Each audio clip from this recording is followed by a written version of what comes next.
इधर बताया जाता है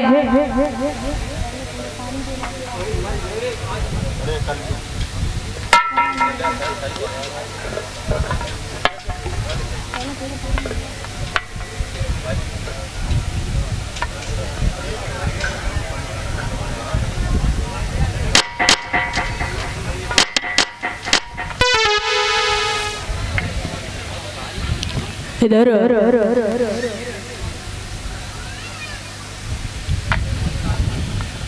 बताया जाता है महाराज उत्तानपाद के घर में बड़ी ही पतिव्रता स्त्री है जिसका नाम है महारानी सुनीति। महाराज उत्तानपाद के घर में हर चीज है, लेकिन दुख सिर्फ इस बात का है महाराज उत्तानपाद के घर में किसी भी बालक ने जन्म नहीं लिया। इधर जब महाराज उत्तानपाद के घर में किसी बालक का जन्म नहीं हुआ, महारानी सुनीति बड़ी दुखी है, सोच रही है, विचार करती है, अरे परमात्मा आपको नहीं मालूम ऐसे मैंने कौन से बुरे कर्म है जो तुमने मुझे कोई बेटा नहीं दिया। मैया रो रही है, कहती है प्रभु आपको नहीं मालूम, मैं आपसे ये नहीं कहती कि मेरे घर में बेटा हो जाए, मैं आपसे ये कहती हूँ मेरे घर में बेटा नहीं तो बस एक बेटी ही हो जाए, क्योंकि समाज के लोग हमें नहीं जीने देते। इधर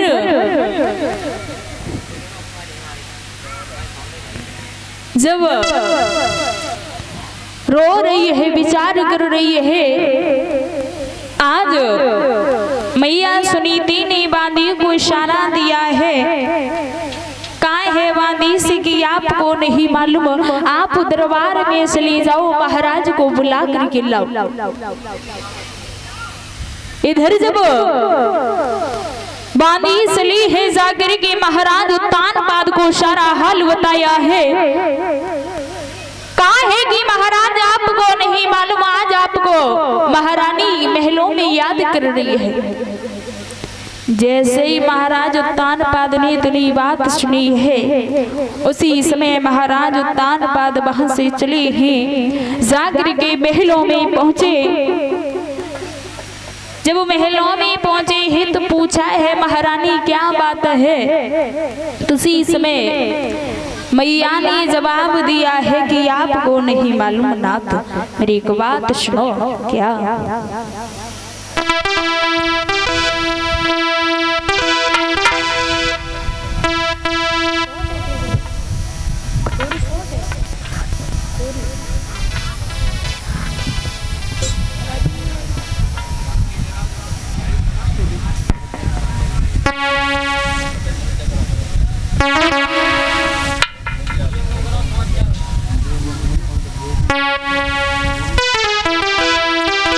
बोली है मैया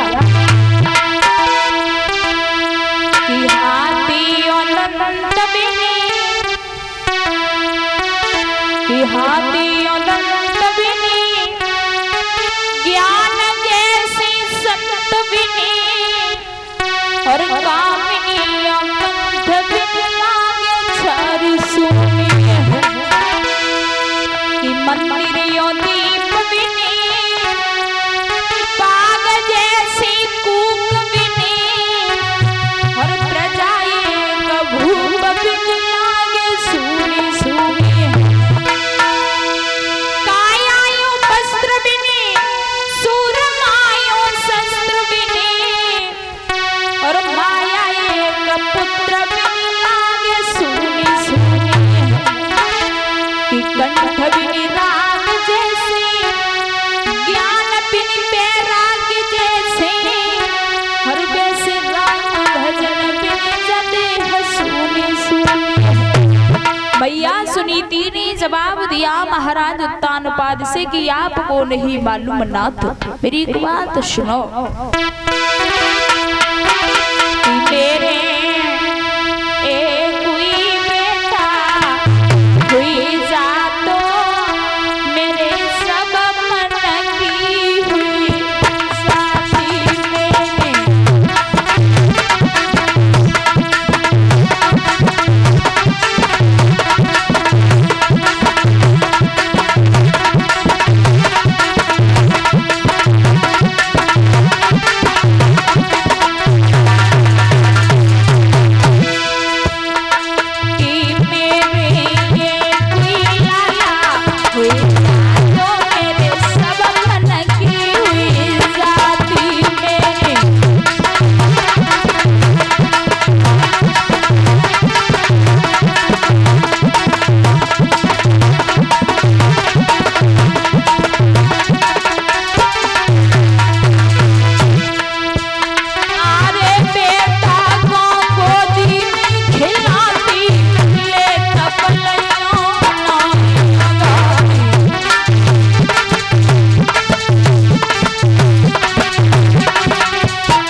मैया बुरी भांति रो रही है, महाराज उत्तानपाद को समझा रही है।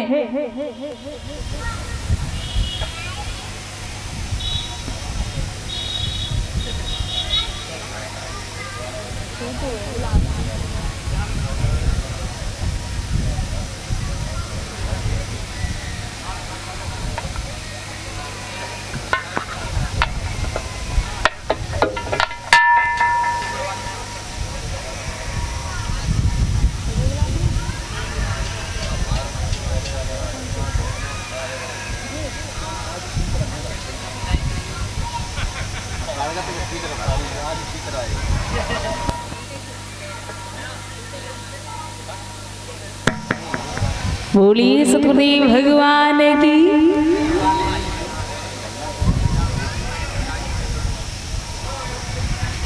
इधर जब मैया रो रही है, कहती है महाराज उत्तानपाद से आपको नहीं मालूम ना था, मेरे घर में किसी बालक ने जन्म नहीं लिया। लोग ना मुझे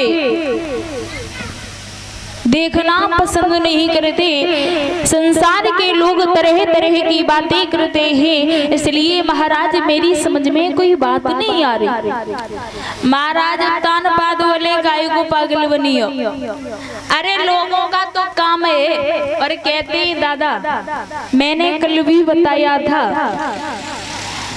सारे संसार में एक माँ बाप ही ऐसे हैं जो बच्चों की नखरी उठा सकते, लेकिन दुनिया के लोग तो सिर्फ अंगुलियां ही उठाते हैं।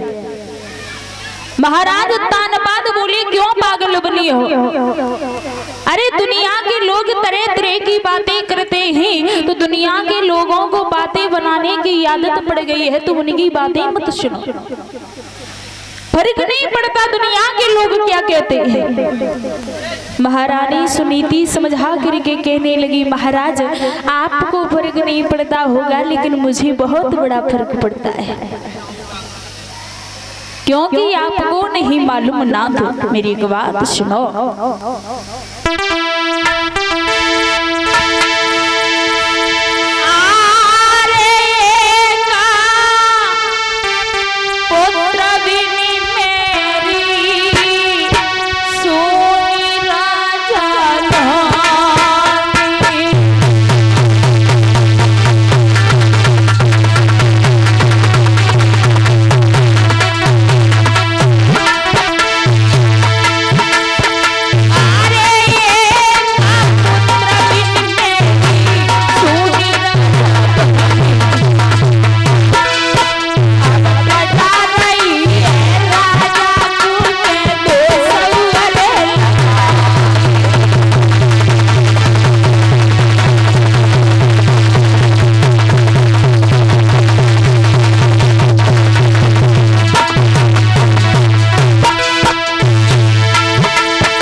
रोई है। कहा है महाराज आपको नहीं मालूम, हमारे घर में किसी पुत्र का जन्म नहीं हुआ।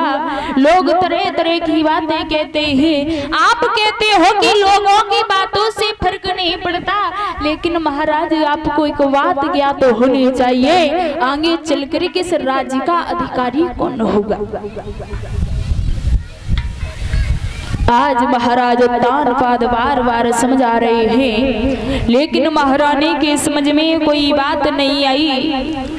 महारानी सुनीति ने जवाब दिया है, महाराज आपको नहीं मालूम, आप ना अपनी दूसरी शादी कर लो। जैसे ही कहा कि दूसरी शादी कर लो, उसी समय महाराज तानपाद ने जवाब दिया है, तुम्हें नहीं मालूम कांटो बुरो करील को और बन रोटी घाम, सौत बुरी है चून की और साजे को कब। महाराज तानपाद ने जवाब दिया है, आपको नहीं मालूम नारी की जोई परत अंधे हो तब भुजंग, कबीरा उनकी क्या गति जो नित नारी के संग। जिस घर में दो नारी हो उसमें दो नाली बहती हैं, दोनों दो तरफ निकलती हैं, भीतर में एक भी रहती है। मैं दूसरी शादी नहीं कर सकते। उसी समय महाराज तानपाद ने जवाब दिया है महारानी से कि आपको नहीं मालूम, मेरी एक बात सुनो। बोली है महाराज कि पर नारी